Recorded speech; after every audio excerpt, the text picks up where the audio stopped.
Serena, ate banyi. They have been having lunch there. You know. When I have meetings, it's done. When I have meetings with people, okay. Era nze kastori ajja nanga nti njala twogere business Serena. Ate nze nkusookawo. Either Serena may steal 4 points, you know. Gwe wenyini eyampise. Ate oba butampita senga siridde. Bw'oba tompise mbanja kutuula ku lufula ndye emmere yange. Yes. No, nedda munaye ekyantandisa ebintu ebyo. Value. Because we have a problem. We have idiots. He calls you to his office, wastes your fuel, is concerned. By the way, fatulina ekizibu kinene kye mutamanyi. Nze nina abakyali bange bangi nga bagagawalidde ku nze. Yes. Oli asangibwa ng'alinamu miliyoni ze 3. N'abayita mujje tulye.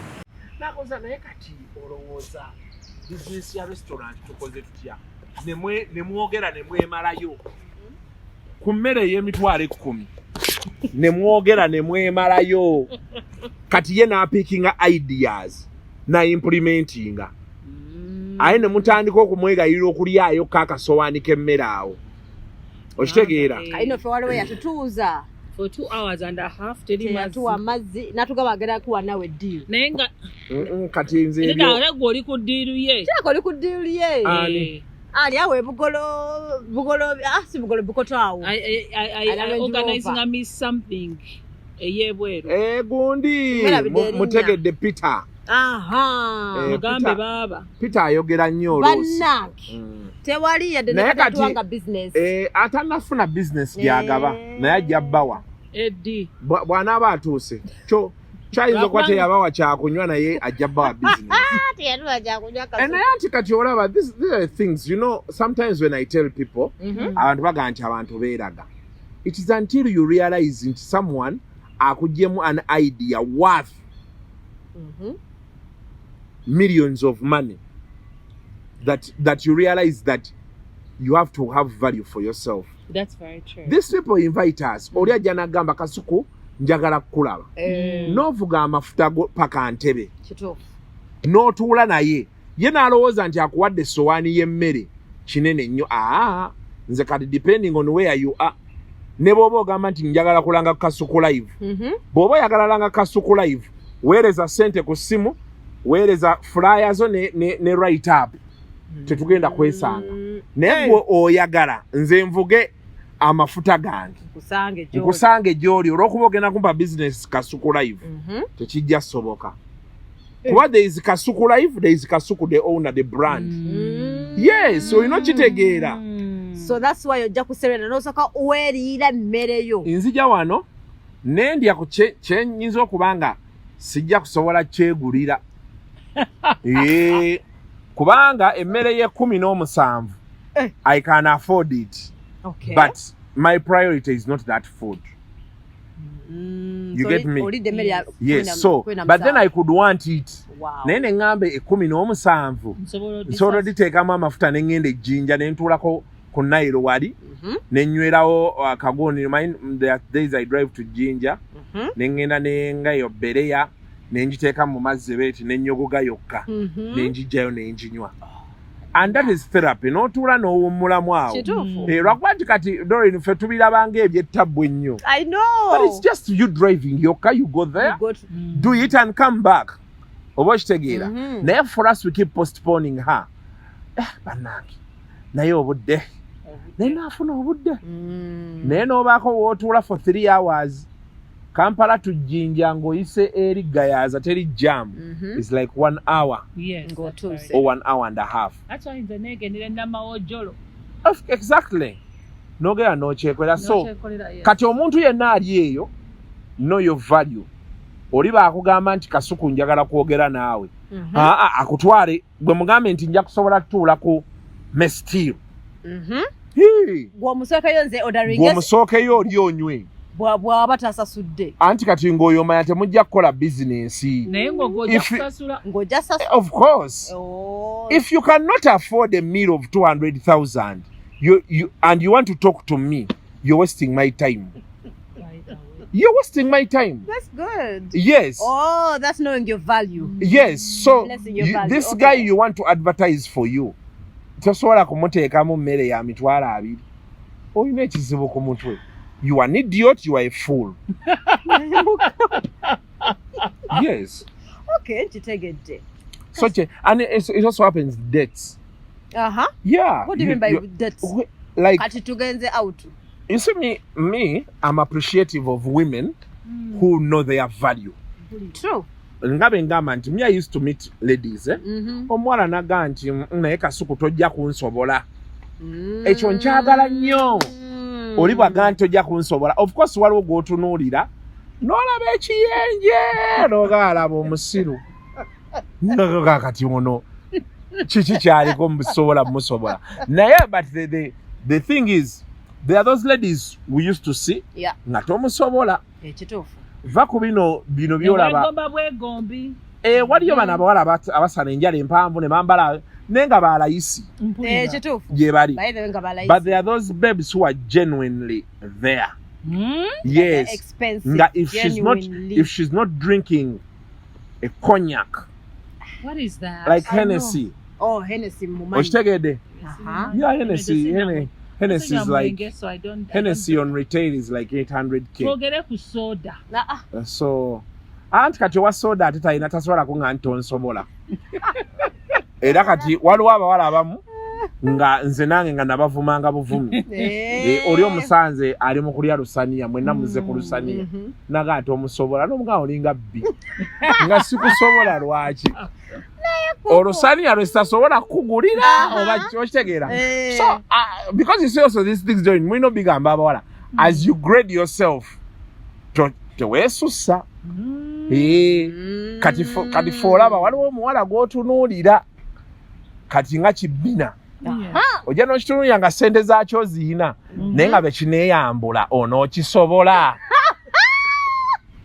Okitegeera kyekugamba? Ojja bbina n'omulaba muwanvu. She has long legs.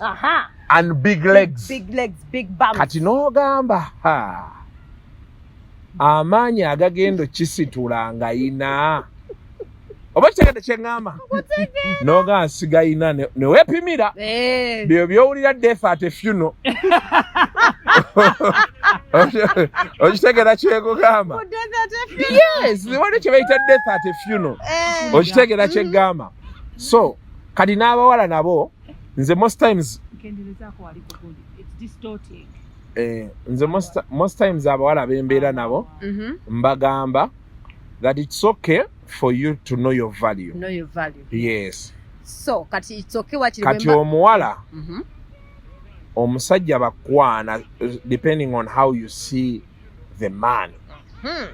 Baba tasobola because ideally abawala nze mbagamba nnyo my friends. Kasuku nafunye guy biki n'omugamba akukolera ky'otasobola kwekolera. Yes, because a woman, if you want a woman, omukazi olina okwebuuza omusajja ono annyongerako ki? Kyakwongerako nti baba akusanze osobola okwesasulira rent. Don't be stupid munsasulire ennyumba. Osangiddwa osobola okyetuusaako. Teweeteekamu bwaleze. Gwe sigala ng'okyasobola okwesasulira ennyumba. Kati kyotasobola kwetuusaako kyoba omusaba. Mugambe njagala DSTV Premium. Njagala TV 75 inch. Ennyumba yo atandika ogikyusa mpola mpola. Wali obuzibu bwawe yawukana to maintain that status nga nzirayo bwe mwawukana kubanga oluusi bibeera forever. Abe mwawukana ng'oddayo. Ku reset. Ng'oddayo ku reset. Naye ng'ebintu by'obisigaza. Ebintu by'obisigaza. Ng'oddayo ku family. Boke ya family. Yeah, but you see, Ragumanti society affair, we don't want to challenge ourselves. Very true. So if a guy wakes up and is doing all that for you, most of our girls are going to think, now what's the instance of me waking up to go to work? Era ogenda abamugobye ku mulimu. So ngate kino kyandibadde challenge okumanya nti if this guy says I'm not coming back, what happens next? Most times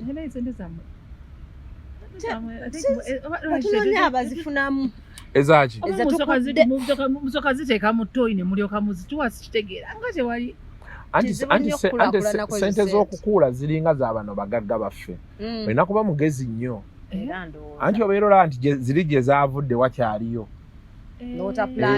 Ezo sente kye kisinza okwavuwaza abayimbi n'ab'amawulire. I want to tell you this. Ab'amawulire abasinga. Naddala obola ababuloga baani. Bw'omugamba nti buli 100 kye bakuwa olunaku kisaving. Most of them bafuna emitwalo 3-4 on a daily. Really? Most of them. Then why do they Naddala bano abali mu entertainment. But the problem is oli ajja n'akuwa emitwalo 2 wano. N'okutulako emitwalo 3. Sente ne ziggwawo. Wano awaddako wano tomanya zino ndala gye ziraze. Kituufu. Kati bano abantu ate abali eri wansi mu kikuuba abasuubuzi. Oba bano bankola mu banka yamanya akasente ke be kajja. I have to pay this bill. Yeah. There's something happens with musicians. By the way, otuula nzenna abayimi natuulanga nabo luli. Naye ng'otuula n'omuntu erubo waawo. Omubanja naga akasuku jangu nsanga erubowa. N'akusasula miliyoni 2 z'omubanja. Ezo no miliyoni 2 waliwo ayitawo ayagala omuyimbi oyo. Banange oh my god nkwagala nnyo. N'amuwaayo sente nzomaye ebyo ebintu ndabiraba nnyo. Olinga Bina baby I love you so much. Oh biki n'akuwaayo. Kati bw'akuwaayo n'osasula kasuku. Omusajja yaŋŋamba baatuwa sente n'ansasula ne tulya sente ezaawo. Mutandika muli abantu 4. Kati bano bahanga zoni oli n'akubira Doreen owakitegedde kasuku afunye sente. Bina baby oli wa sente zirabise. Ogenda omuyimbi yeetooloddwa abantu nga 14. Buli ajja n'alya n'anywa. Kati tutuuka okusasula bbiiru ate ne bansaba ebbiri zange nzongereko. Kati ne mugamba tukati nze yalize nali mmanja. Kati ne mugamba katugenda kukola tutya. Zino adomanyi tunazifuna. Enkyera tuddemu tukwatagane. Tujja kuddamu tufune sente. Sente noddamu n'ozigira. Abakusiibula abo bali bakirabye. Akimanyi n'oli mufumbo. Abo bajja bakuba omukazi ajja bakuba. Mukazi wa kuku akuba. Omukazi ajja bakuba. Asamba n'okusamba. Ajja bakuba. Nze mumanyi. So kati okitegedde. So that is now the biggest challenge with that money. So ngati namwe mugamba nti sente zibeera ziraga wabiki. Eryanda lyerina erigudde wansi.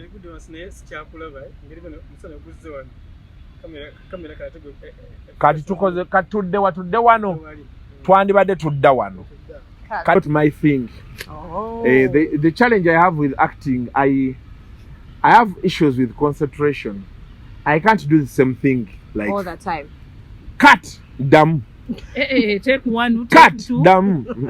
I know tuko kulaba ebintu nga ne take 2 te budget because zaba ko take 1. Nena gwe nakola naye ne muvuma. Yanzisamu ekintu emirundi era ne muvuma ne ngenda. Ne sente zange sazifuna. By the way, that's the reason I don't do videos anymore. Because ojanola bakugamba stop come again. Afananga bwaya. Sagala nnyo kulagirwa. Omanyi olusobero yagala omugambe kati gwe mpa kye mbateekawo. Ngamba check 2 ngamba gamba. Obadde oteesa otya. Twongereko ki nti do the same naye yongeramu ku energy yongeramu vibe. Emuga naye omuntu ko wayinza omumanyi nze siri wa vibe. Good. With the emergence of zino, my TV egenze ekyuka.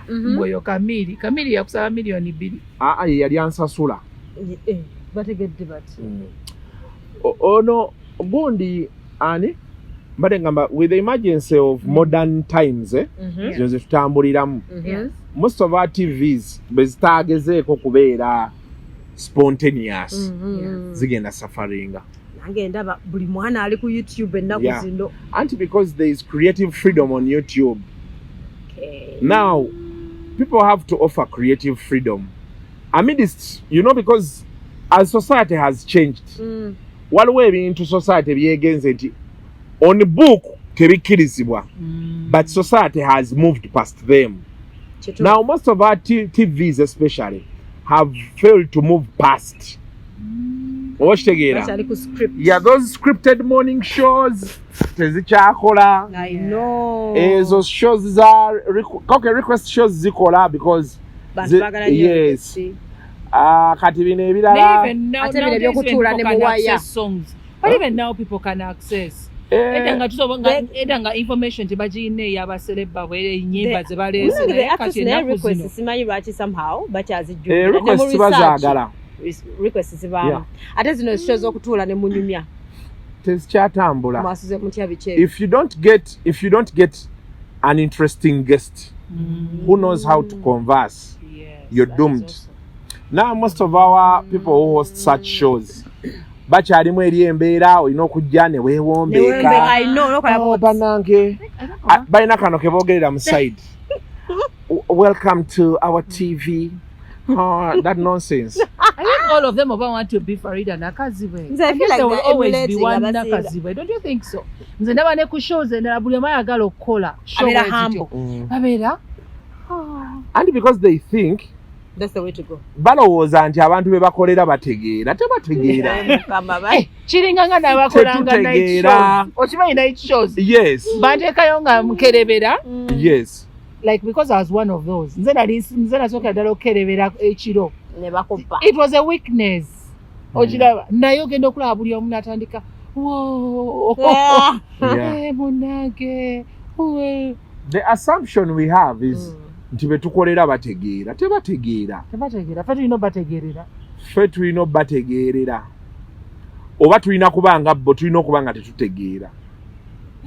Mu Uganda bw'oba onoomalako ne Uganda eno omanyi Museveni alina ekintu kye yasooka n'amanya yamanya nti bendiiringa nabo tebategeera okitegeera n'akyambala yensonga yakyola Museveni ajja n'abagamba awo abakubamu zijjooko biki ekitegeera ne museka ne mubivaako kati n'abapostponinga anti tolaba yabapostponis kati tujja kukomawo kati mu Juni banaagenda okudda nga bagamba bajeti yayise ebintu tulina okukyusaawo bitini kati olina otegeera era olaba abantu bonna abeefudde serious ne Uganda mu nsi endala gye bali abantu nga bo baagala ebyo ebyamagezi mu Uganda tetubyagala. In Uganda we just want to have a good time. Yes, so we can happen. Yes, we sit kati nga betudde wano nammwe ne tunyumyamu ne tulya ne tunywa ow'ebbala asobola okukola ssente nnyo. Bebbala bakola ow'ebbala asobola okukola ssente bulungi nnyo era abamabaala bakola. Abannayuganda ebintu bye twagala nno si bingi. We just want to have a good time. I know. Yes. So kuku ebyobufumbo naye mutereeze kamera ebadde ki bwali twadde tutambula ateteredde ebyobufumbo bituufu batusuubula naye kuku wategedde media fraternity mu butuufu olina okuba ngaffe olina okubeera ngaffe nga totegeera anti kuba kati mwe mulaba oli ajja ku TV naawe zasima nafuna ebizimba mu lubuto omanyi abantu abalina ebizimba mu lubuto ng'oli yabiva nako n'agaabe oba bebirinzita ng'otandika okerebera ku TV ku makya banange ebizimba ne binkwata ngenda owulira bintujja kammire crab ffe tuwebaka nabyo ne tuzuukuka gwobireeta kati okitegera kyegamba abantu buli omu alina ebizibu. Yes. Let them have a mixture. They can, but it's one like, out. I'm telling you, Bina, baby, Ugandans don't want anything serious. True. If you want to know that Ugandans don't want anything serious, get not to know research what Ipsos yafulumye. The #1 radio station in this country is Galaxy FM. Nange neewunyiza. Now, gwe genda ku Galaxy FM onoonyeeko ekikuzimba. Naye bannaawe. Abo baasasudde. Galaxy bakolera bantu. Abo baasasudde. Sikusasula. No, sikusasula ate kati bagenda sasula sente mmeka. Basasula the first 5 positions at least akatono ennyo kemanyi. Mpozi nga baleetawo naye basasula abantu sente the first 5 positions. No, but you see, Bina baby, there are things you need to understand. You go and move around. On their social medias, the traction is there. Yeah, but listening to them, no. But Aunt Kati, Bina baby, when we speak of majority, majority of the people we are talking about are between 13 years and 45 years. 45 nga tusindiseyo nnyo. Most of those people come up to 40 years. But 45 tuba tusindise nnyo. Okitegeera zati nze nkubuulira mazima. Nze kati nze kyenkusampolingako nkimanyi. On my YouTube channel, juzi naleese omukazi ayina autoimmune condition. Why don't you reduce completely that? Ogikomezaawa. Eki oba maiki yange yendi okumpi ennyo wano. I think you just indicate no and that going this knows verane. Okay, kati kanje kwatire wano. Kankulage. Ate abo baveeko toba tebakusiriwalirako. Oli akutte tekino naye yedda vako zino tekino z'ennaku zino. Continue again. Okugikendeeza agule simu empya. Tekino Spark waliwo empya eriko. We can't hear. It's abawulira Bina baby va ku bantu. Bamanyira. Leeta oba gwa atawulira. I know that microphone is sumbuwa. Kati eriwe esumbuwa. Kati zino. Microphone yo guy is sumbuwa. Eriwa eno. Kati babadde bagamba mutugamba ki? Ntebawulira. Ojulira abatandika kati. Tewulira. Kyakatandika oba kyatandise dda? Either way. Kyatandise dda. Kati bijjeeko otandika ebipya. Olaba. Eriwa eno. Kati babadde bagamba mutugamba ki? Tebawulira. Ojulira abatandika kati. Has your YouTube edified? Kyakatandika oba kyatandika? Anti YouTube okuba wali direct. Kati Yeah. kyoba okola jakola hivyo otandike empya. Ibambe ate bana abaliko 7. Abaliko bajja tugoberera tubayita tutya? Owai tubayita tutya? Just a little darkening. Nekitegeeza abadde bawulira wali. So tujja kola ibeyo. Ate bali abadde bakomentinga ku bye tubadde twogera. Nede wanongojeko akakantu. Bwe nkajjeeko. Badde tebawulira. Badde tebawulira. So sound. Kwata. Buno omuntu nange nagaana obukozesa. Abantu babwagala nnyo naye bumanyi okwekola ebyekisiro. Nedda ono yatandise akali waggulu kalina kubeera completely low down and kati kendeeza awo. Kati tuliko bino. So kati kuka akakendeeza obabuuza oba sound ejja bajja tubuulira. Tuli fine. Ate baleme tubonyaabonya. Kubonna ani yatugambye okujja wano. Abantu abali ebweru abakuba ekyeyo ng'obali bize. Okuba beera bize batya? Balanze n'okwogera visa tugenda kukwata tukuyambeko. Kakwata bintu. Oli fine? Kati bagamba nti kibagamba biteeredde. Kateredde anti kati naye. You want me to wear it?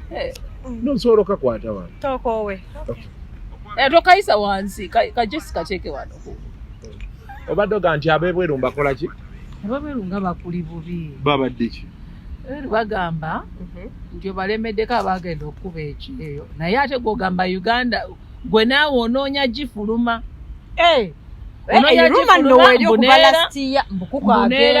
Mbuneera osaba visa ne zigaana lwaki tobavaako. Nze nsaba visa ne zigaanawa. Mbu waliwo gye wasaba emirundi oba musanvu oba ena. Anti kati ekikulu kya byonna buli ayogera akuleetera obujulizi. buli ayogera bwamusabe busabi bujulizi nze sigamba nko nti ebweru teri ssente. By the way, you know there is a group of idiots. They feel bad. Omanyi tulina abantu mu Uganda ng'emitima gyabwe girumwa.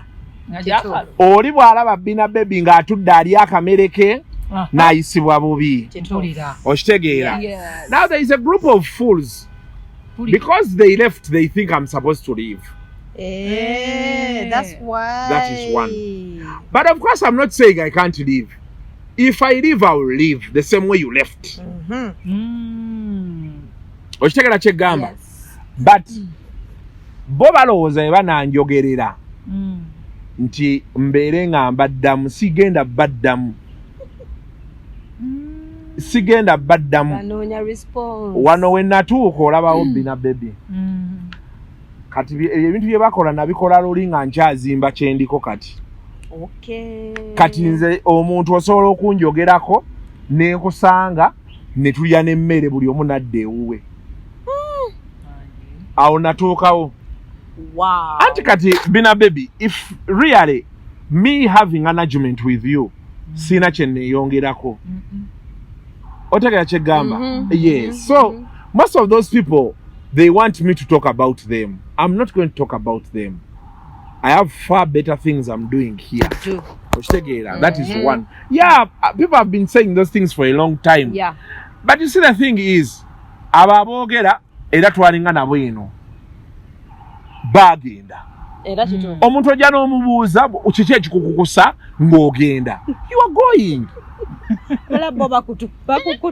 Olina akukuta. You are going. I know. Bw'atuuka ebweru tayagala twogere nti yagenze. Kale wooli. Weebali. N'ogamba nti abantu ozimba ennyumba n'okukuta. N'okukuta n'ennyumba. Ati buna abantu balogo abantu balemesa. Ebyo bizze wali ku bbali. Zimba nga bakulaba. Zimba ate ennyumba yo. It's your house.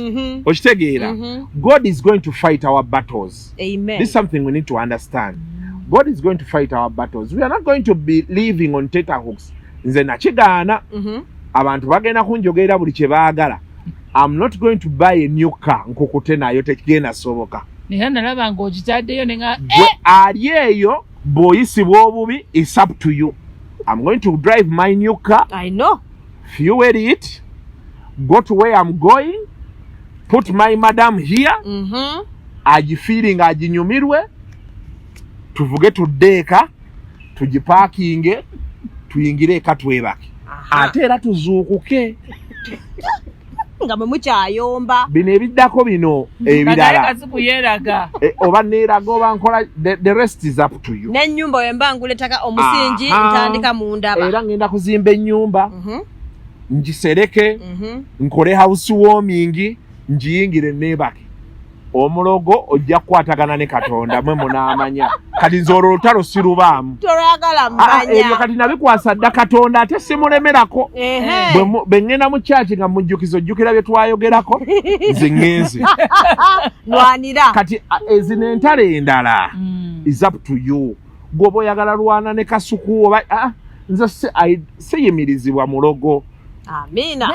Siyimirizibwa wa fitina. Ow'ennugu. Eyo stage nagivaako. Kirungi. Bw'otuuka weekwate ku munne. Nange nina ennugu wejja. Kituufu. Ngamba naye Doreen kabenzaako. Musajja ki eyakamuwadde. Naye Isaac n'aŋŋamba bwana Kasuku weekwate ku mutima. Era okiyisizaawo. N'aŋŋamba saba omutima gw'ekirogo ogwo gukuveemu. Ogenda okulanga naawe ovuga n'esingawo. Kati n'enzikakkana ne kyava olaba oluusi ntuuka ne ŋŋamba nti regardless we move. Kubanga kati Doreen aguze Benz tukyasobola kizzaayo. Kati okujja nga twagala kumuloga mutta. Why are we fighting her? I know, right? Ngana abantu abalwanira emirimu gy'abalala. Ngaite bagenda kuteekawo. No, I'm making a sure. So it doesn't make sense. Kati ebyo abantu abo be boogera nze sina buzibu n'abantu bagenze bweru because I have sisters, brothers, cousins, friends who are abroad. However, I cannot refuse to banter okujerega oba okusaagasaaga kubali ebweru. Nakulabye ku live lero ng'oli emmere n'ogamba anti kubanga oli ajja n'akuweereza message Kasuku otuliiridde mu mutima ndudde okulyako lumonde n'ekinyeebwa kati waliyo oyo kati ate waliwo omulala agamba nti olina amaalo waki oliiridde mu kamera ndya bubi ku mmere yaani ku mmere yaani ku mmere yaani yes it's my food siriwuwo omwasi gugwo emmere sigwagiguze naye mbeera nange wendi lwakubanga obaire otaddeko kamera. You have two options to leave me or switch off. Owulidde Bina. You leave me or you switch off. Simply put, aswankudde. Ekirala nera okubuuza kuba bate mu bya music industry for long bagambye depression mu bayimbi mental health depression yeeyongedde. Alien skin akuba bantu mpi. What's happening? Depression is high. Nti yakubye oluyi omukazi yagambye nti bamukubye naye nga kamera nga tekalaga. Okay, but we shall take the woman's word over the man. Why? If the man says it didn't happen, let him seek legal redress. Wakati era abakwotinga mukazi. Omukazi yayogedde nti yakubwa. Naye abakazi twesimbye. Abasajja mmulayo the boy child in Uganda. Oyinza Kasuku ewaka bamukuba naye nga serious. Tekisoboka. Ezo example ezimu tozigaba. Waliwo ebintu emuto nga ne bwoba oyagala kiwerako buwezi example sikukkiriza. Nobody can beat me in my home. Ne bembeera ku kitanda nga nsanyaladde. Nobody. Why? Wacho gamba nobody ngonyiziza kale kukuba akuba ekiro. Nobody. And it is something I'm training my son. Yes. Nti ne bendiba nsanyaladde wali ndi mugamba. Nenga yankubye oluyi n'akuhandolinga ate gye twakoma tewalabayo naye yakuisaamu oluyi sibayalwa gye twakoma tewalabayo. So what I'm saying is this: my wife cannot beat me in my home. But you can beat her. I can't beat her.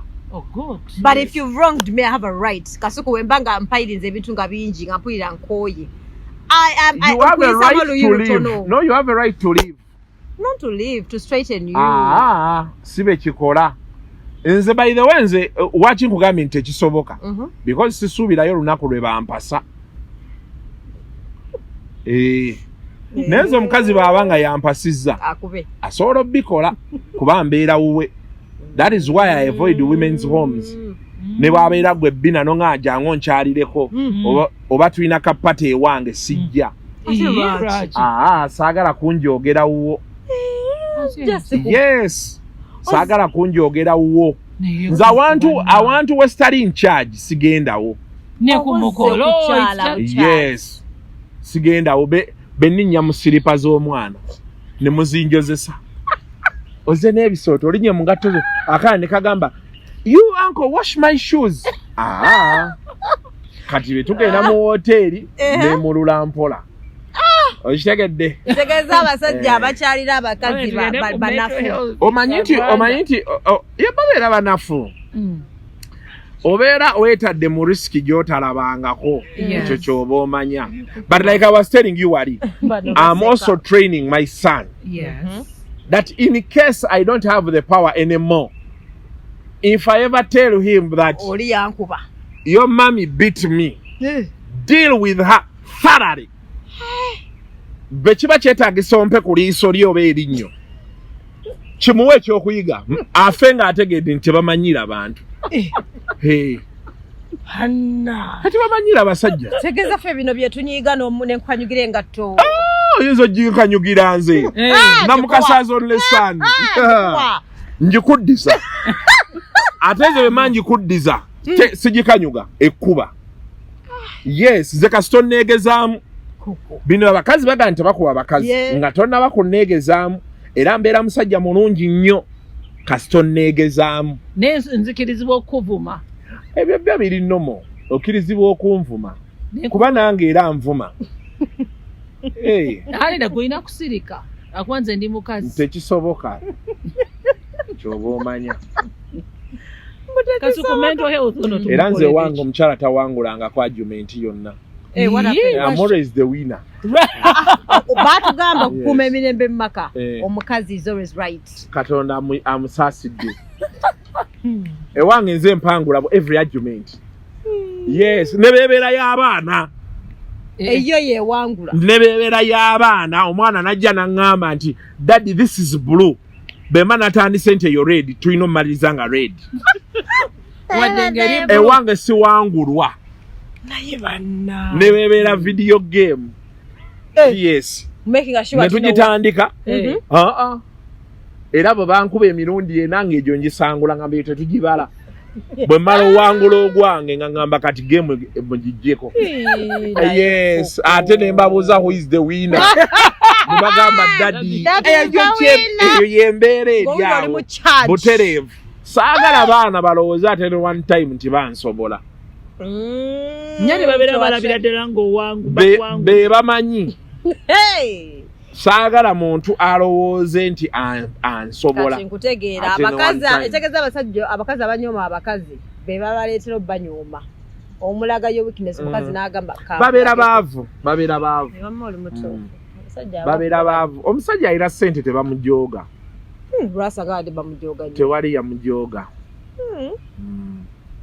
Ku bintu lwasa byakola gwe boona obiwulira vis-a-vis ebyo ye byagamba bye baamukolako ojjamanya nti balina kye baamukola.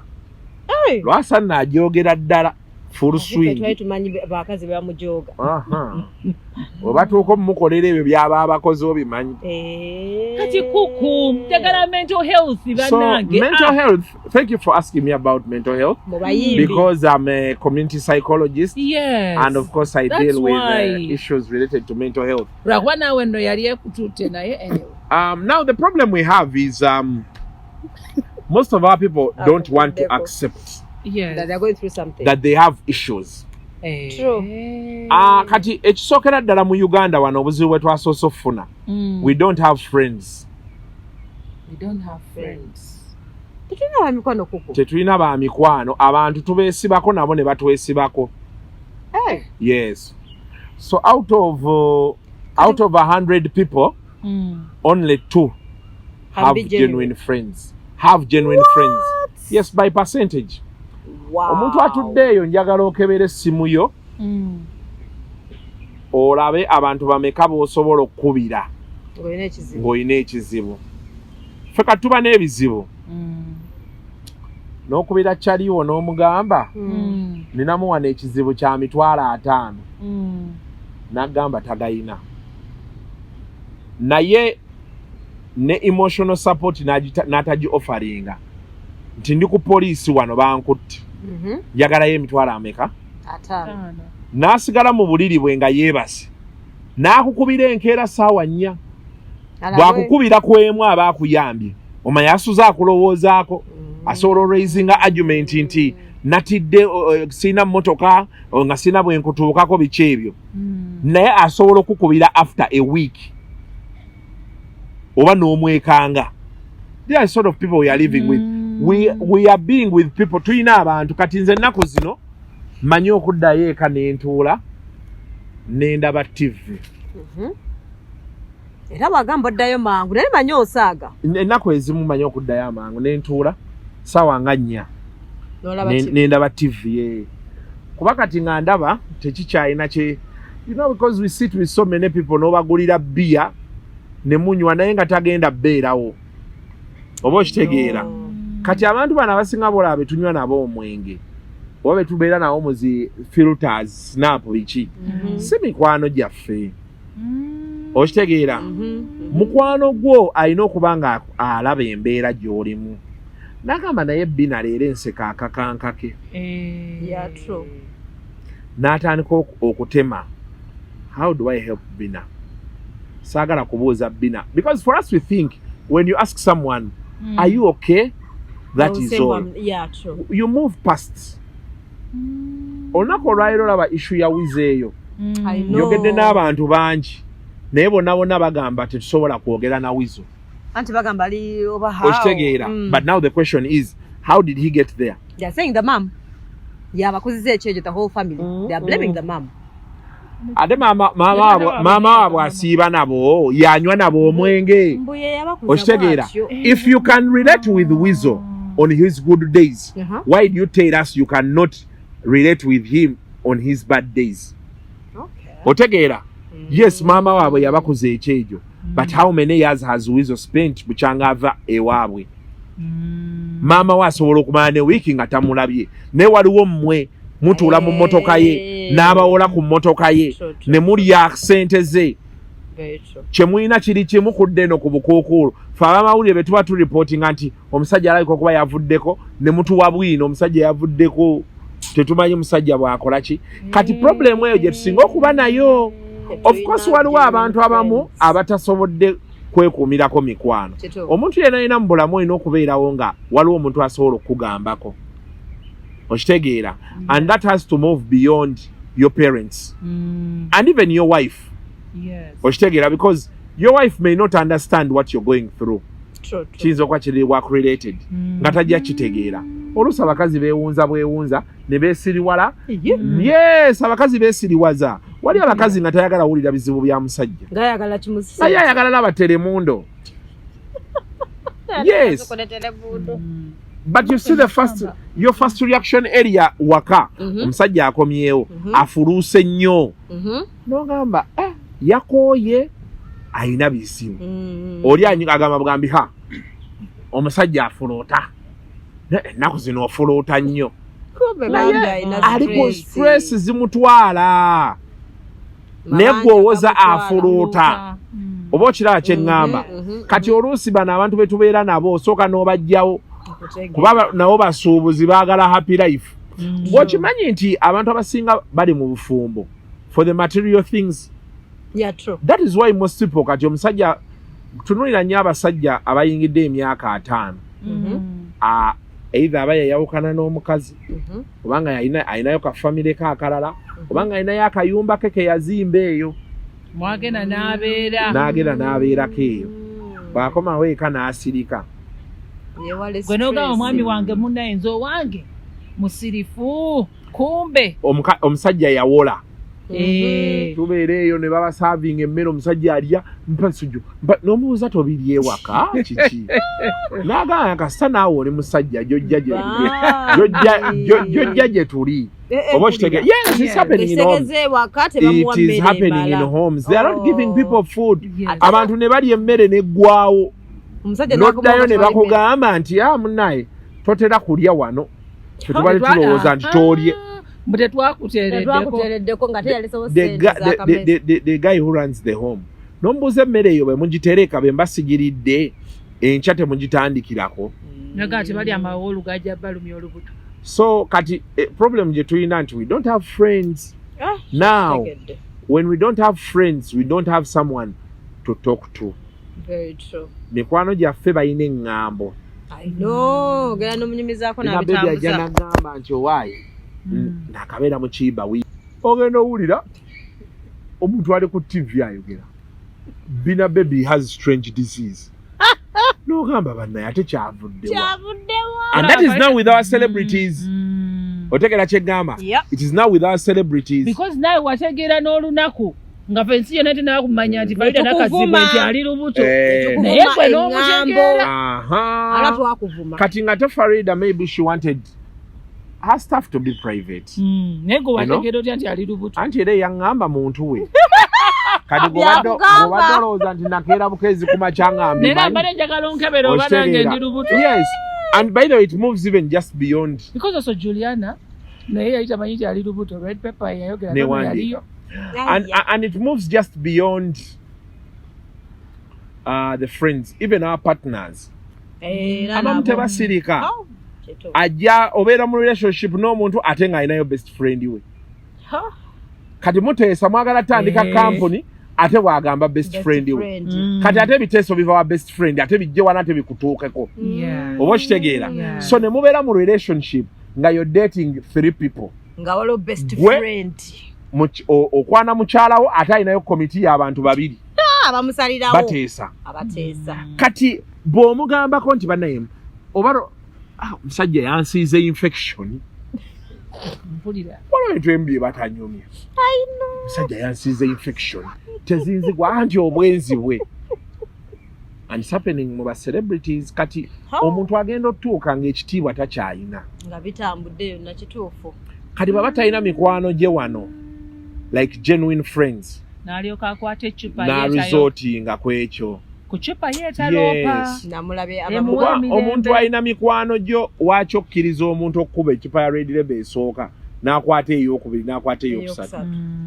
okitegedde how do you allow your friend to drink because obeera omumanyi nti bw'ayingira eccupa 5 aba akyaliko beziyingira 8 olwo atandikiriza okukola ki ng'oteekawo emboozi banaye tugende banaye bagambye musajja afunye accident ne mudduka ne mwefuna ng'abagenze ku poliisi nenga ffe tetunabirabako wano mugenda okuvaawo awo nga buli omu ayagala kuddaka you have created a diversion for your friend oba okiraba kyeggamba so baserebu baffe abo oluusi tobanenya they are surrounded by so many people yet no one true tebalina true friend otegera bulungi babaagala kubanga baliwo ku YouTube ng'agamba nti y'obufumbo bwe abaabumalawo were those that were close to her era byebizibu bye tulina ennaku zino mbufo ky'okumulwanirako ate baamwabyanga There's a story of one of our friends. I don't know if you heard of it. He had issues with the wife babeera ne issues ne mukyala we omusajja yali ayogera bubi nga bomanyi kano omukyala yeekyanzaawo biki then she reaches out to some of the close friends mayiza katonda alina kyanyambyeko kiri kimu ndowooza kyekinyambye obutatuula mu bigambo by'abantu nze abantu tebandabanga ali serious oli abeereyo n'ekizibu kye nagaakasikwanassebo bemba negata ne mukyala wange mba serious kakyoloze ngwenzi mujjako nsinika naye ng'omutuusa ku nti ate gw'omulaba akomplaininga yandibadde yagamba dda nti kuba muwala mwana muto she's like 25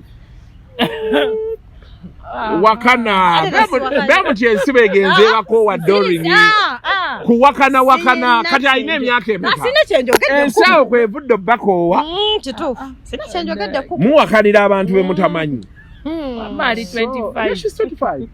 so kati kimponyeza nti nze siyina bampita musima jangu twogere ebya famire nze bampitako lomo mu meeting waliwo kyali wange yafuna issues ne mukyala we dda musajja yayita kuba bulungi saloti ne bafuna eddagala ate n'atandika okwenda kati ate mu meeting bayitanze kati biba binyumiza naseka busesi omukyala nanga mwami Kasuku tubaye tusaba tujja kuyita lwe tuli batukwetaaga era anti naseka meeting yonna kazi yanyumya emboozi nenseka amaziga ne gajja ne bagamba mukama wange be tuli batukwetaaga tuli kuyita tebaddanga mukumbi so kati so Bina kyagala kuyingira Kasuku but the thing is so these friends of the guy very responsible people abantu boolaba nti bakitiibwa ate ne badda ku aba 3 of them era omuvubuka yabaŋŋamba ne badda ku mukazi we ne batandika atakusaanira tumulaba bwali takusa 3 guys will respect tugamba olugambo lwayingidde ne mu basajja abasajja balina eŋŋambo Bina guys will respect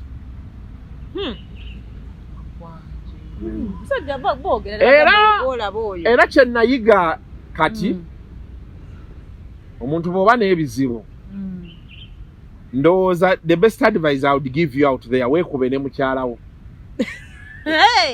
bwemalire mu kisenge mwekube ebyokwekuba bagansima okuba abakyala kibi naye banga ye solution egenda okukakkanya embeera mwekube ngumi ku ngumi ayinza okufa okumukuba n'afa n'azirika mwekube responsibly era n'okunyumiza abalala there has to be love nga mwekuba so that after all that is said and done there is love making there is mutuula wansi abantu bannaye abantu bali mu kuboga abantu boogera bannaye abantu boogera mwe mbabuulira era omuntu ali eyo bwe batonnamanya nti abantu boogera kigenda kujja ewuwo kituufu Bina baby people are not keeping people's secrets anymore and of course that is me inclusive nze nange ninayo ebyama by'abantu byemmanyi naye otuuka nekikuzitoowererako ng'oyagala nnyumizaako omuntu oba okitegera but of course waliwo ebintu kale waliwo byotuuka munolanga guy me I have my guy is my very good friend he spoke to me about some of his issues halfway ne mugamba please stop nali si kubyogera ninawe nali ndabira mukyala we ate nga mukyala we I don't want to say she's my friend, but she's these people who come, nakusanga, nakubuza bulunjira, utegira kati nga nkyayagala omulabirawo because me the bias I have is the moment engeri gye nkulamu bw'ekyuka it doesn't come back. Yeah. I begin seeing you as a nkulabanga nze waliwo abantu betuba tuwa ekitiibwa ate ogenda ebintu byakoze noga kale kati bulijjo ekimutumazisaako obudde kiki tolaba lumu nagenda ne approaching abantu abamu okundonatingira spam by then nga nkyanoonya omwana and then oli n'alyoka akyogera ne mugamba okijje wanagamba gundi yabadde mu meeting n'atubuulira is it true nga in actual sense it was true when agenda ku interview ku TV because I know nti alabika yali yayogera dda olaba akyogerera mu abo n'agamba okyanoonya spam obadde oyagala kumpa iyo olina omutwe omulungi n'amaaso and the fingers are cute. She want to do leero. So I think for me my only wrongdoing is my belly. But right? Yeah, my stomach. It's my only wrong. So that's would you give it to that for it's free? My undoing, but then I sat down and thought to myself. Yes. There's a Baganda saying, "Omulonji tabulako kamombo." I said, "Yeah." Natura once, Madam told me, "But sweetheart, but you look good with your stomach. What's the problem?" One pack wajivako. Then I said, I remembered utilizing the eyes of the beholder. So I said, no, I'm not going to struggle with the stomach. The things you have to do to take the stomach. Now one of those days, nankere waka. Nalidde sawa nga 10. Because they say, like my doc told me, like if you want to eat, the body has to keep metabolism. So you don't eat and then sleep. Yeah. So you can eat. Kati nasigala ngere erindia. Yes. Kati kuolo nengaja ngenzeka sawa 12 emu nali ntuuse. Kulira. Ntulaawo ebikinda ebyokulya biyitingana nina omupiira gutandika saawa 5 atudde mu ntebe lutandika kororo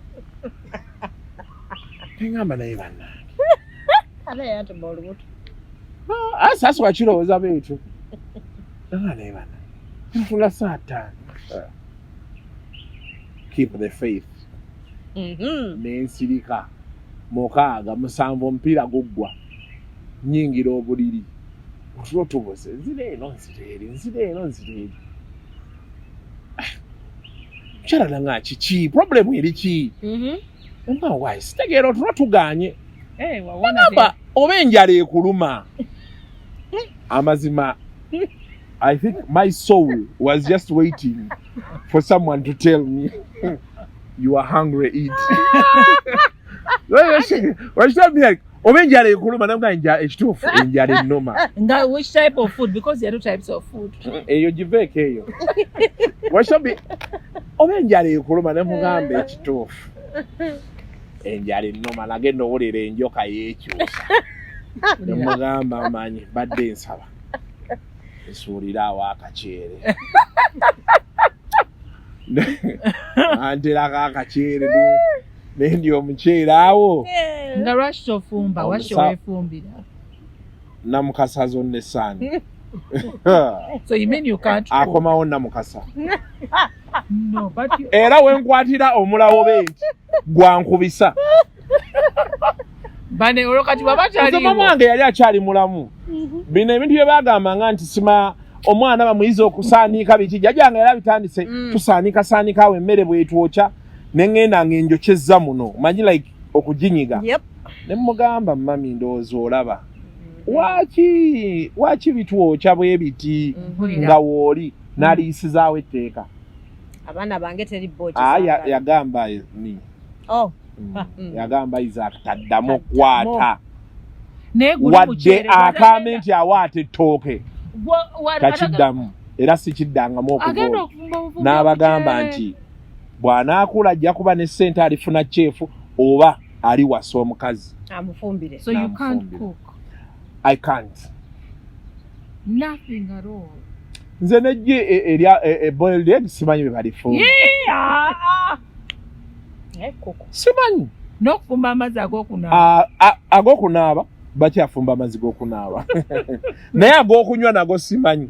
Era lumu nagezaako nagenda olaba eseffuliya ekali. Awakanye.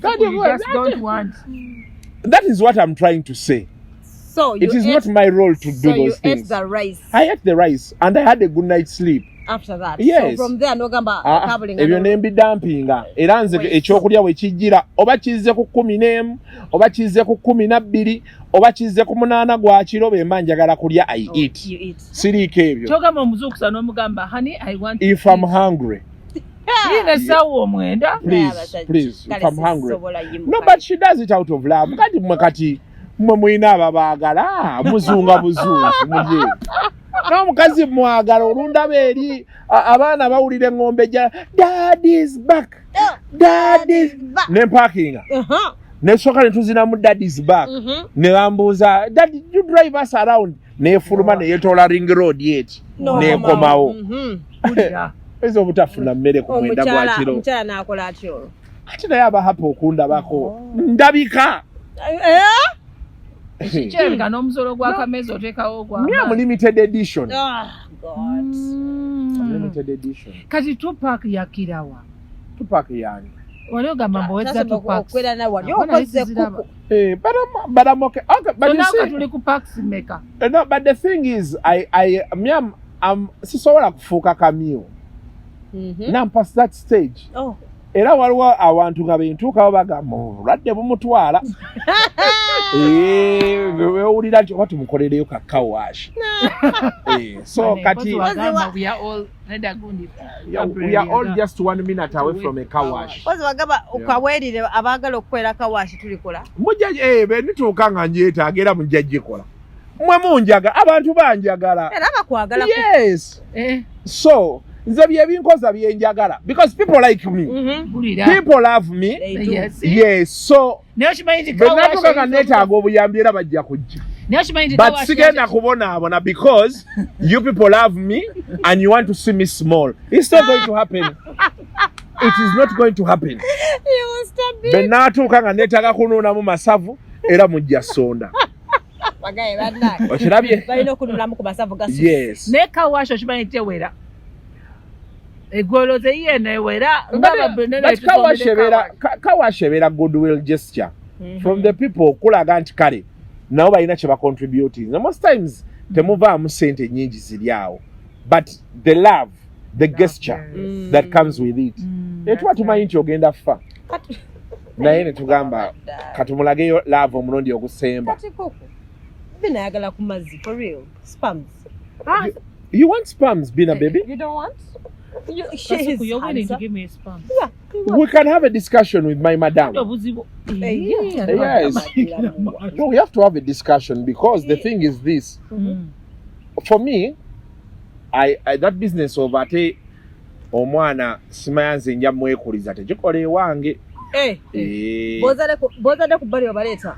Nze obuzibu bwe nalina ne ba spam donor abeera ayagala. Okujjako nga maama we yaganye nga yeyeebuzaabuzizza n'abula n'omwana, all those things. But for me, I would rather I be with my child. So if we are to move into that arrangement, so we have to talk to madam. You talk to madam and we acknowledge nti omwana gyali.